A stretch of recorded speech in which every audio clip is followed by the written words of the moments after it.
Hello दोस्तों, नमस्कार। स्वागत है आप सभी का भारतीय एजुकेशन पॉइंट में। दोस्तों, जैसे कि आप जानते ही हैं, हमारी हिंदी विषय के 20 महत्वपूर्ण प्रश्नों की एक सीरीज चल रही है, जिसके कि 16 भाग आ चुके हैं। दोस्तों, आज हम इसी क्रम को आगे बढ़ाते हुए भाग 17 में चर्चा करेंगे। और दोस्तों, आज हम यूकेपीएससी के 5 तारीख को होने वाले कनिष्ठ सहायक के पेपर को ध्यान में रखते हुए हिंदी विषय के 25 प्रश्नों पर चर्चा करेंगे। जैसा कि आप जानते ही हैं कि उस पेपर में भी जो हिंदी विषय से हैं 25 प्रश्न ही आने वाले हैं। बाकी दोस्तों, मुझे जो आपका भरपूर प्यार और सहयोग मिल रहा है, उसके लिए मैं तहे दिल से आप सभी का धन्यवाद करता हूं। दोस्तों, ऐसे ही अपना प्यार बनाए रखिएगा और ऐसे ही रिवीजन और अपना जो है तैयारी को बढ़ाते रहिए। और एक ना एक दिन वो समय आएगा जब आपकी मेहनत रंग लाएगी। और ज़्यादा समय नहीं लेंगे दोस्तों, आज की क्लास को शुरू करते हैं। और आज की क्लास का पहला प्रश्न ये रहा आपकी स्क्रीन पर।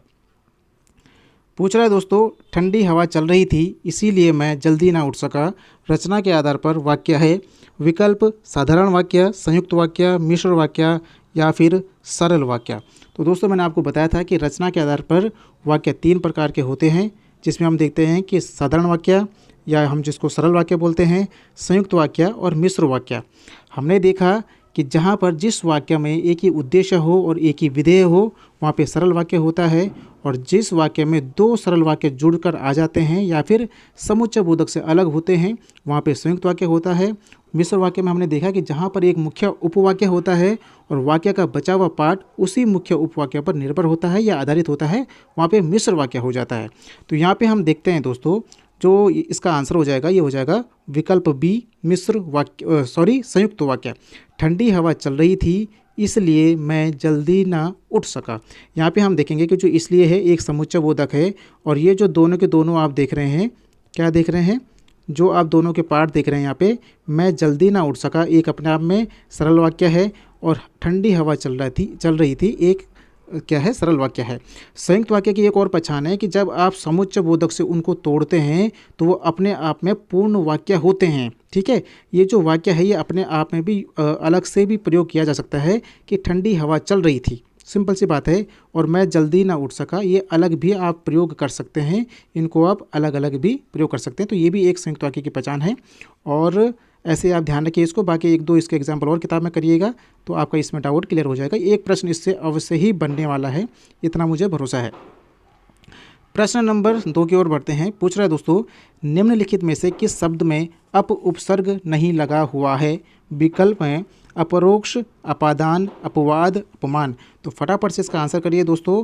और इसका सही आंसर जो होने वाला है यहाँ पे, ये हो जाएगा विकल्प ए। ठीक है, यहाँ पे अप उपसर्ग नहीं लगा हुआ है, बल्कि क्या लगा हुआ है, केवल अ उपसर्ग लगा हुआ है इसमें, अपरोक्ष। ठीक है, अगर हम बात करते हैं परोक्ष की, तो परोक्ष का अर्थ होता है दोस्तों जो आँखों के सामने ना हो। ठीक है, जो आँखों के सामने ना हो वो परोक्ष हो जाएगा, और जो आँखों के सामने हो वो हो जाएगा अपरोक्ष। तो परोक्ष का विलोम होता है अपरोक्ष। परोक्ष का मतलब जो आँखों के सामने नहीं है, और अपरोक्ष हो जाएगा जो आँखों के सामने है।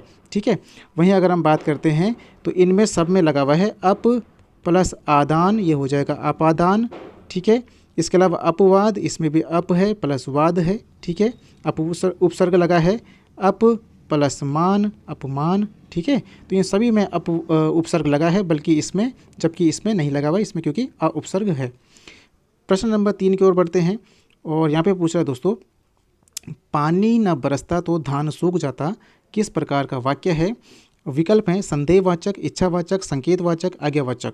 तो आपको पता है कि अर्थ के आधार पर जो वाक्य हैं वो कितने प्रकार के हैं, 8 प्रकार के हैं। उसमें से 4 प्रकार ये हैं, 4 प्रकार और हैं, वो आप देखिए कि कौन से हैं। ठीक है, तो अगर हम बात करते हैं इस वाक्य की, तो ये है पानी न बरसता तो धान सूख जाता। यहाँ पे दोस्तों एक कंडीशन है, और जहाँ जहाँ पर जिस वाक्य में आपको कंडीशन दिखेगी वहाँ पे दोस्तों हो जाएगा संकेतवाचक।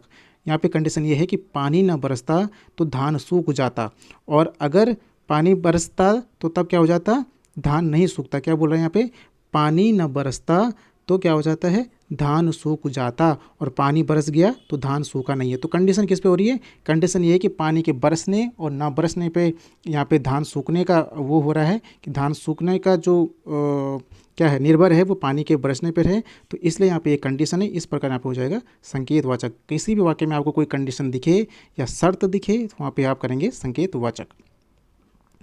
प्रश्न नंबर 4 की ओर देखते हैं। पूछ रहा है दोस्तों, समुद्रगुप्त भारत का नेपोलियन था। यहाँ नेपोलियन किस प्रकार की संज्ञा है? व्यक्तिवाचक, जातिवाचक, संबंधवाचक या फिर भाववाचक?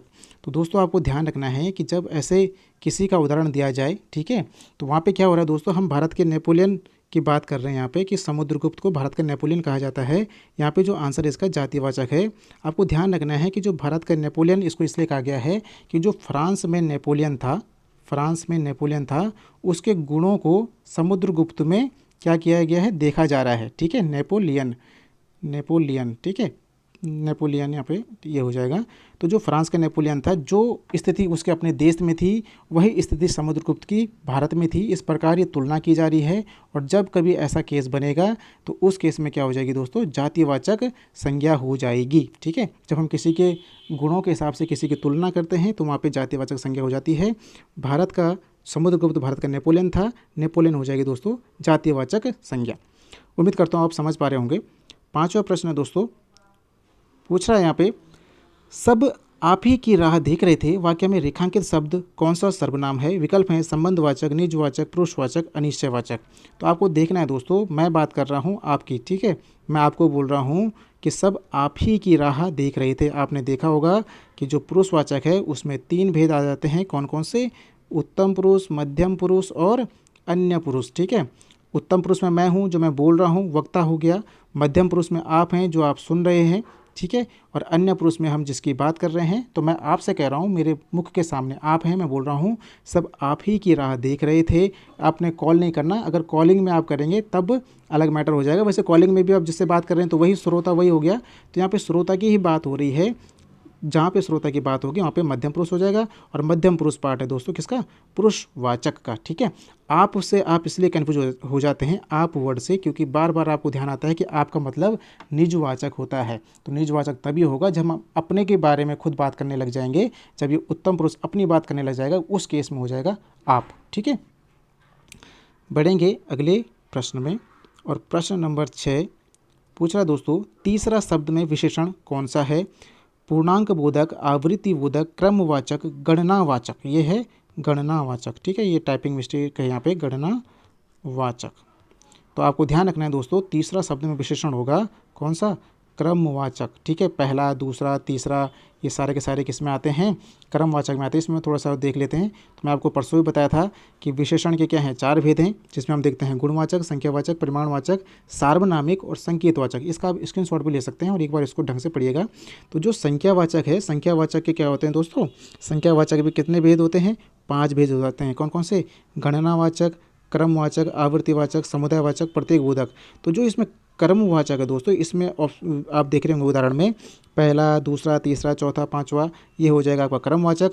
आवृत्ति में जब किसी भी शब्द की दोबारा आवृत्ति हो जाती है, दुगुना, तिगुना, चौगुना, वहाँ पे आवृत्तिवाचक। समुदायवाचक में दोनों, तीनों, चारों, जहाँ पे ग्रुप की बात हो रही हो वहाँ पे क्या हो जाएगा? समुदाय। प्रत्येक बोधक, जहाँ पे हम प्रति एक की बात करते हैं, एक एक की बात करने लग जाते हैं, वहाँ पे प्रत्येक बोधक। इतना डीप में नहीं आएगा, लेकिन ये जो क्रमवाचक, आवृत्तिवाचक है, इसमें पूछ सकता है। हो सकता है कि यूकेपीएससी में ना पूछे, लेकिन यूकेएससी के चांस बनते हैं। तो आपको ये पढ़ा हुआ रहेगा तो कहीं ना कहीं आपको अगर कहीं भविष्य में प्रश्न दिखेगा तो आप वहाँ पे इसको आसानी से कर पाएंगे। प्रश्न नंबर 7 की ओर बढ़ते हैं। पूछ रहा है यहाँ पे, लड़की हंस रही है में क्रिया कौन सी है? सकर्मक क्रिया, अकर्मक, प्रेरणार्थक, संयुक्त क्रिया। तो मैंने आपको बताया दोस्तों कि जब किसी भी वाक्य में कर्म ना हो तो वहाँ पे क्या हो जाएगा? अकर्मक। अकर्मक का मतलब ही क्या है कि जहाँ पे कर्म नहीं है। सा का मतलब हो गया कि साथ में कर्म, तो सकर्मक। अकर्मक का मतलब हो गया कि कर्म नहीं है तो अकर्मक। ठीक है, यहाँ पे देख रहे हैं हम, लड़की हंस रही है, तो यहाँ पे दोस्तों कर्म नहीं है, इस प्रकार यहाँ पे क्या हो जाएगा? अकर्मक हो जाएगा। और जो क्रिया है वो इस कर्ता के हिसाब से ही हो रही है, लड़की हंस रही है। ठीक है, और अगर हम सकर्मक की बात करते हैं तो यहाँ पे हो जाएगा जैसे कि लड़की आम खाती है। ठीक है, लड़की आम खाती है, तो यहाँ पे क्या है कि जो कर्म है यहाँ पे कर्म हो जाएगा। इस प्रकार यहाँ पे सकर्मक क्रिया हो जाएगी। प्रेरणार्थक क्रिया में हम देखते हैं कि जब हम स्वयं काम नहीं करते, किसी और को काम करने के लिए प्रेरित करते हैं, तो उस केस में प्रेरणार्थक क्रिया हो जाती है। जैसे कि मैं सीता से पत्र लिखवाता हूँ, तो उस केस में मैं पत्र खुद नहीं लिख रहा हूँ, मैं सीता से काम करवा रहा हूँ, तो ये हो जाएगी प्रेरणार्थक क्रिया। संयुक्त क्रिया तब होती है जो दोस्तों जब किसी वाक्य में 2 क्रियाएं साथ साथ आ जाती, जैसे कि मैं चल पड़ा, चल पड़ा, तो चलना क्रिया है, पड़ा भी क्रिया है। राम गिर पड़ा, राम गिर पड़ा, ठीक है। तो यहाँ पे दोनों क्रियाएं साथ में आ रही हैं, तो उस केस में दोस्तों हो जाएगा यहाँ पे संयुक्त क्रिया, ठीक है। इसके आंसर की बात करते हैं इस क्वेश्चन की, तो अकर्मक क्रिया हो जाएगा। प्रश्न नंबर 8 की ओर बढ़ते हैं। नवोढ़ा का संधि विच्छेद क्या होगा? फटाफट से इसका आंसर करिए। इसको आप देख के करिएगा, क्योंकि यहाँ पे मैं बोलने में आपका क्लियर होगा नहीं मामला, तो देख के करिए इसको। नवोढ़ा का संधि विच्छेद क्या होने वाला है? तो दोस्तों नवोढ़ा का संधि विच्छेद होगा, बिल्कुल आप सही कर रहे हैं, कौन सा? विकल्प सी, नवोढ़ा। और इसमें संधि हो रही है दोस्तों कौन सी? गुण संधि। थोड़ा सा गुण संधि को फटाफट से समझ लेते हैं कि क्या कहना चाह रहा है यहाँ पे गुण संधि में। आपको ध्यान रखना है दोस्तों कि गुण संधि का नियम क्या है। यदि आ के बाद क्या आए, क्या आए, ई या ई आए तो क्या हो जाता है? बराबर ए हो जाएगा। यदि आ के बाद क्या आए, इन दोनों को ही लगाइए आप, प्लस क्या आए, उ आए तो क्या हो जाएगा? ओ हो जाएगा। और इन दो के बाद इनको मैं डिटो कर दिया है, प्लस क्या आए, री आए तो ये हो जाता है अर, ठीक है। तो हमने क्या नियम देखना है अभी? आ वाला नियम देखना है, तो सिर्फ उसी को लिखते हैं यहाँ पे। क्या कह रहा है? यदि आ या आ के बाद ऊ या बड़ा ऊ आए तो दोस्तों ओ हो जाएगा, ठीक है। अब हमने देखा नब ओड़ा का कैसे बन रहा है, तो आप देखेंगे कि न प्लस क्या है ये, नव, इसमें हलंत है, ये हो जाएगा आपका आ, प्लस यहाँ पे क्या है, ऊढ़ा का हम लेंगे बड़ा ऊ, ये दोनों मिलेंगे दोस्तों, तो ये हो जाएंगे अपने आप में वो। बचा इसका क्या, पीछे का ढा बच गया, ये ढा यहाँ पे आ गया, ठीक है। और आगे का नाल यहाँ पे लग जाएगा तो क्या हो जाएगा? नवोढ़ा हो जाएगा। उम्मीद करता हूँ आप ये समझ पाए होंगे। इसको आप एक बार देखिए, गुण संधि बहुत बार पूछी जाती है, इस पर आपका क्लियर होना बहुत ज़रूरी है दोस्तों, ठीक है। पूछ रहा है समास का शाब्दिक अर्थ क्या होता है? संक्षेप, विस्तार, विग्रह, विच्छेद। तो दोस्तों समास का अर्थ मैं कई बार बता चुका हूँ। समास का अर्थ होता है संक्षेप कर देना किसी को, ठीक है, संक्षेप कर देना। जैसे हम देखते हैं कि हस्तलिखित आता है, एक हस्तलिखित एक समास का उदाहरण है। और किसका है? हस्तलिखित समास का रूप है। और इसका मतलब क्या हो गया? हाथ से, क्या हो गया? हस्तलिखित का मतलब हाथ से लिखना या लिखा हुआ, ठीक है। तो ये इतना बड़ा ना करके क्या कर दिया, सिंपल हमने हस्तलिखित कर दिया। तो हस्तलिखित का मतलब क्या कर दिया हमने? इसको संक्षेप कर दिया है, ठीक है। जैसे आपने जब हम छोटे क्लास में थे तब हम देखते थे कि क्या लिखा था प्रश्न में कि संक्षेप में उत्तर दीजिए, है ना। तो इसका मतलब क्या हो गया कि कम शब्दों में उत्तर दीजिए, मतलब संक्षेप में उत्तर दीजिए। फटाफट से 10वें प्रश्न को देखते हैं। पूछ रहा दोस्तों, विधि के इन अनेकार्थी शब्दों में एक गलत है, उसे चयनित कीजिए। फटाफट से बताइए इसका। ब्रह्मा, कानून, अवधि, पद्धति। तो आपको ध्यान रखना है दोस्तों, जो विधि के अन्य अर्थ आते हैं तो ब्रह्मा भी होता है, कानून भी होता है, पद्धति भी होता है, लेकिन अवधि नहीं होता है। अवधि आपको पता ही है किसका है? समय को बोलते हैं ना अवधि।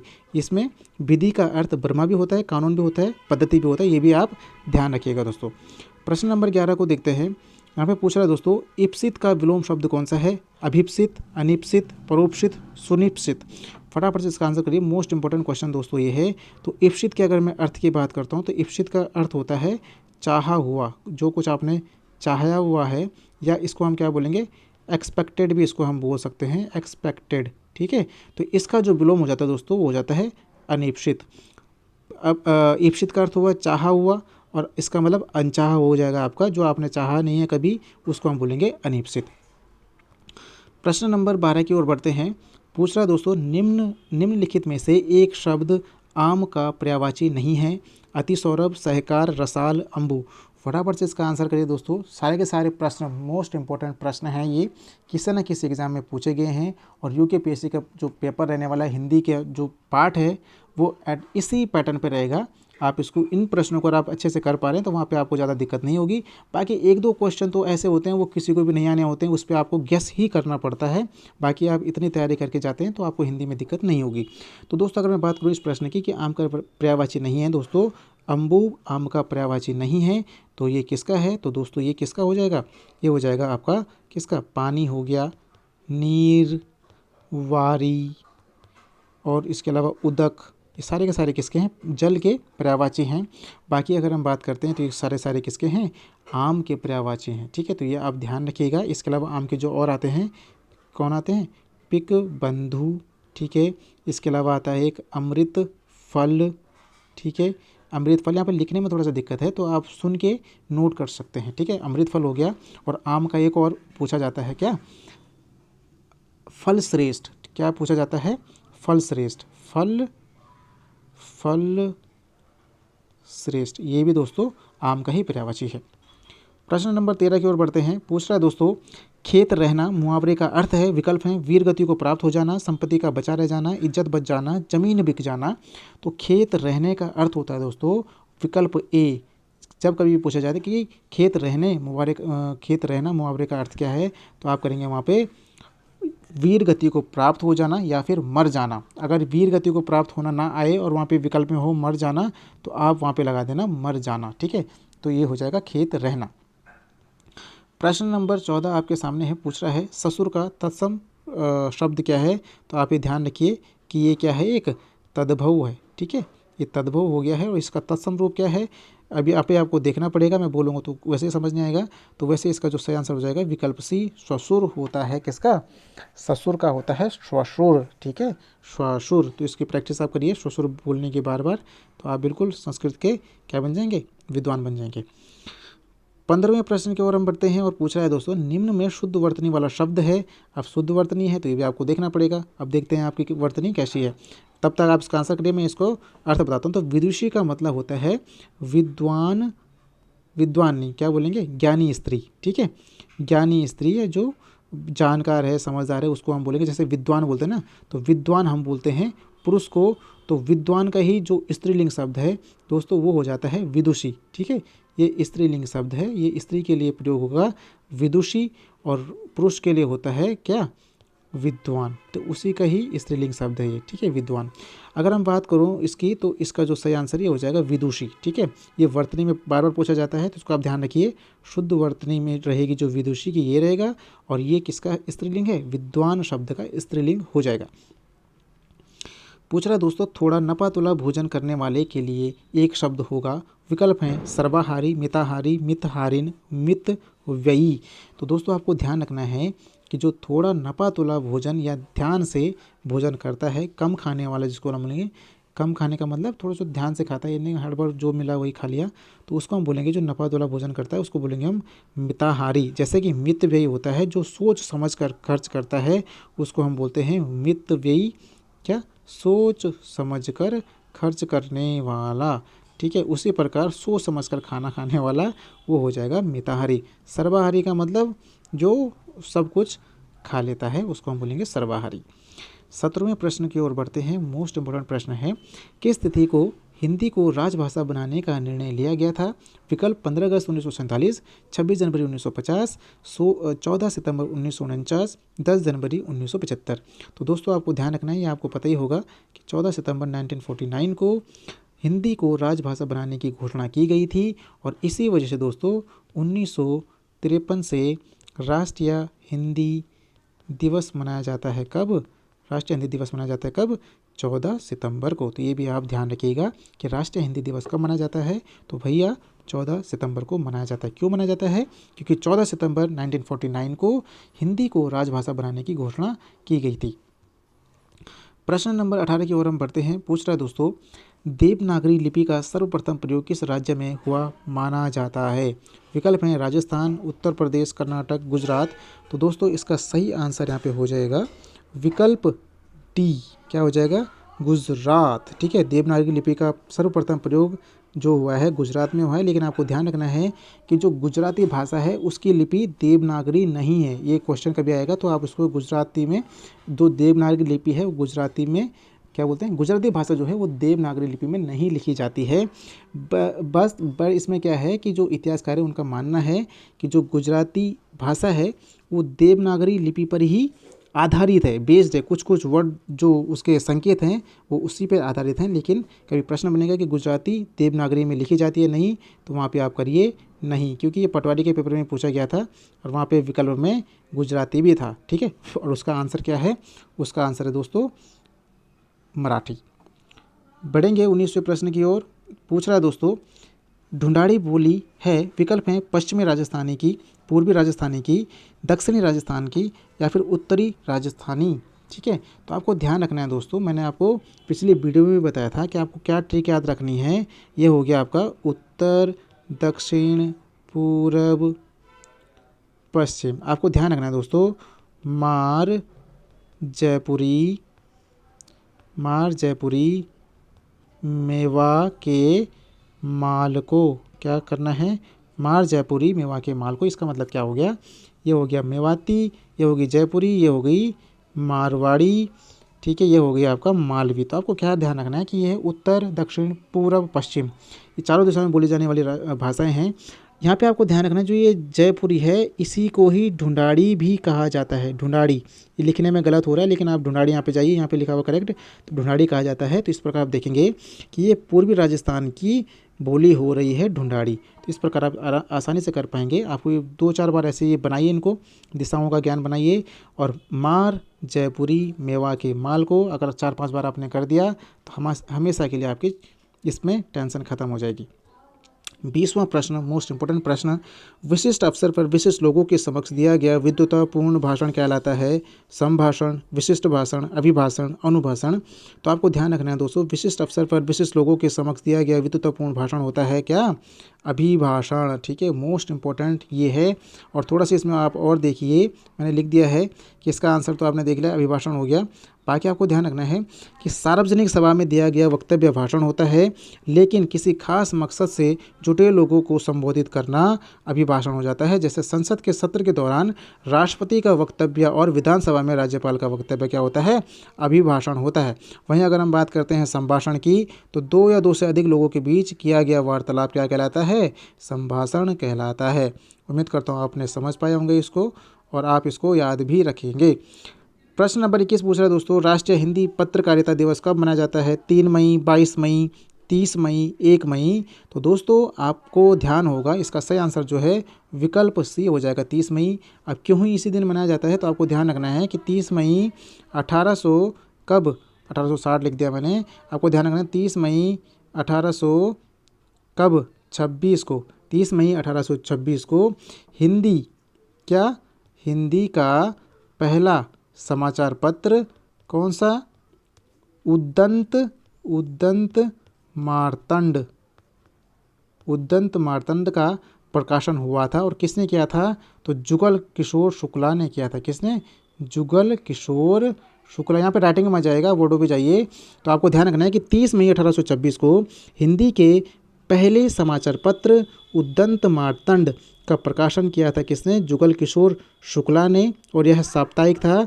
और इसी उपलक्ष्य में 30 मई को क्या मनाया जाता है, हिंदी पत्रकारिता दिवस मनाया जाता है। ठीक है, आप ध्यान। इसके अलावा अगर हम बाकी दिनों की बात करते हैं तो आप ध्यान रखेंगे 3 मई को क्या मनाया जाता है, तो विश्व प्रेस स्वतंत्रता दिवस। ठीक है, विश्व प्रेस स्वतंत्रता दिवस मनाया जाता है 3 मई को।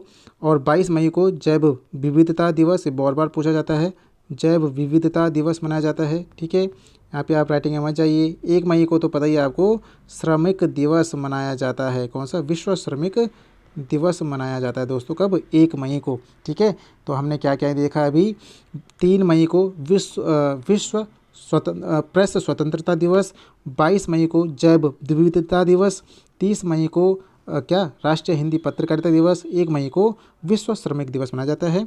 ये भी आप ध्यान रखिए। बाकी 22वें प्रश्न की ओर पढ़ते हैं। पूछ रहा है दोस्तों, सनसनीखेज सूचनाओं पर आधारित पत्रकारिता क्या कहलाती है, पीत पत्रकारिता, पेज 3 पत्रकारिता, ए और बी दोनों एडवोकेसी पत्रकारिता। तो दोस्तों इसका सही आंसर हो जाएगा यहाँ पे विकल्प ए, पीत पत्रकारिता दोस्तों होती है क्या, सनसनीखेज सूचनाओं पर आधारित पत्रकारिता कहलाती है दोस्तों क्या, पीत पत्रकारिता। इसको थोड़ा सा और देख लेते हैं डिटेल में यहाँ पे। तो पीत पत्रकारिता दोस्तों उस पत्रकारिता को कहते हैं जिसमें सही समाचारों की उपेक्षा करके, यानी कि उनको इग्नोर करके सनसनी फैलाने वाले समाचार या ध्यान खींचने वाले शीर्षकों को बहुतायत में या अधिक मात्रा में प्रयोग किया जाता है। इसे समाचार पत्रों की बिक्री बढ़ाने का घटिया तरीका भी माना जाता है।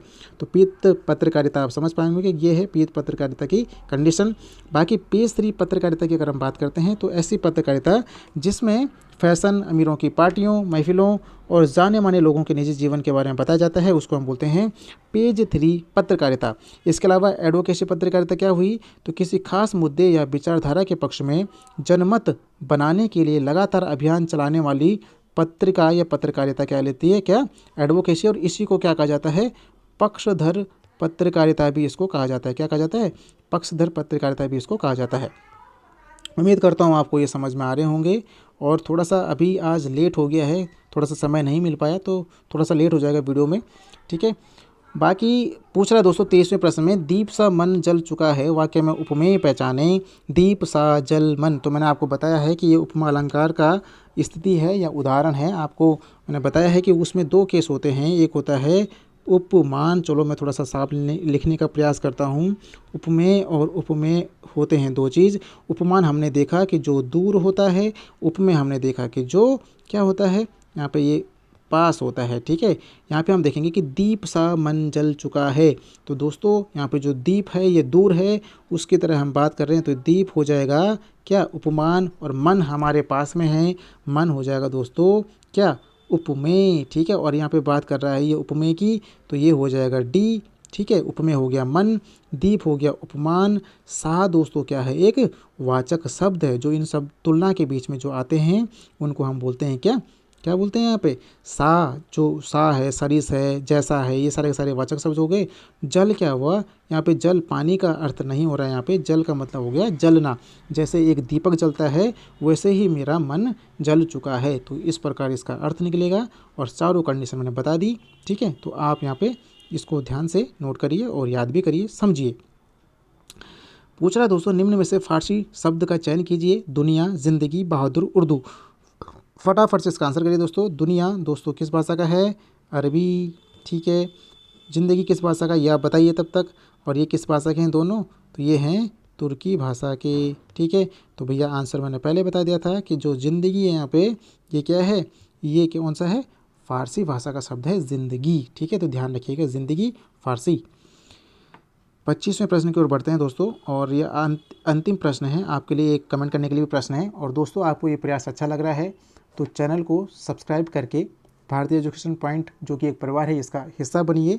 और साथ ही इस परिवार में और लोगों को भी हम जितना जोड़ सकेंगे उतना बेहतर है। और जब एंड आप वीडियो का करते हैं, यानी कि जब आप वीडियो को ख़त्म करते हैं, तो एक लाइक अवश्य कर दीजिएगा दोस्तों, ताकि क्या है उसकी रीच बढ़ेगी और किसी ऐसे छात्र तक वो पहुंच पाएगी जो हिंदी को नहीं समझ पा रहे हैं या जिनको समझने में कठिनाई। अगर किसी तक ये वीडियो पहुँच जाती है, कल के दिन उसका भला हो जाएगा। तो आपने क्या करा, आपने भी भलाई कर दी है, ठीक है। तो आप इस बात को भी ध्यान रखिए। और बाकी इस प्रश्न का आंसर करिए कि निम्नलिखित में से एक वर्तनी अशुद्ध है।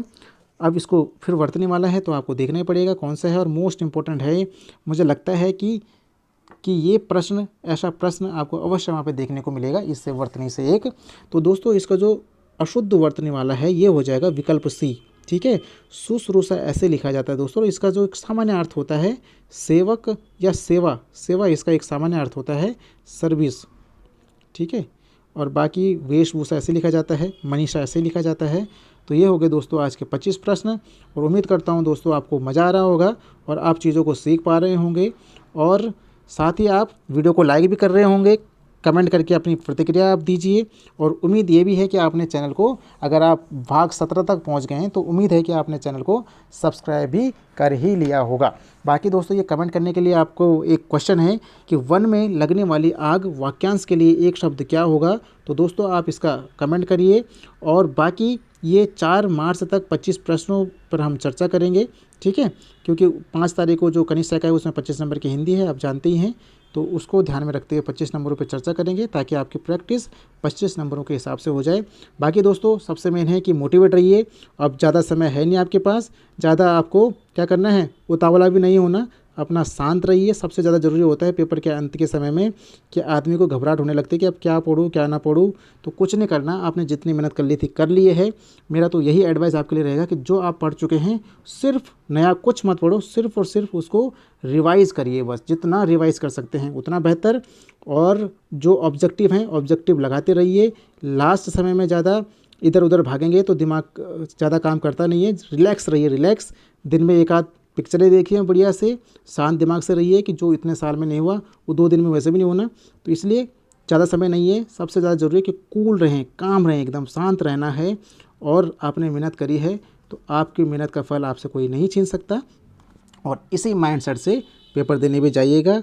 बाकी पढ़ते रहिए, मोटिवेट रहिए और ऐसे ही अपने प्यार को बनाते रहिए, ऐसे ही प्यार देते रहिए अपना। बहुत बहुत धन्यवाद दोस्तों।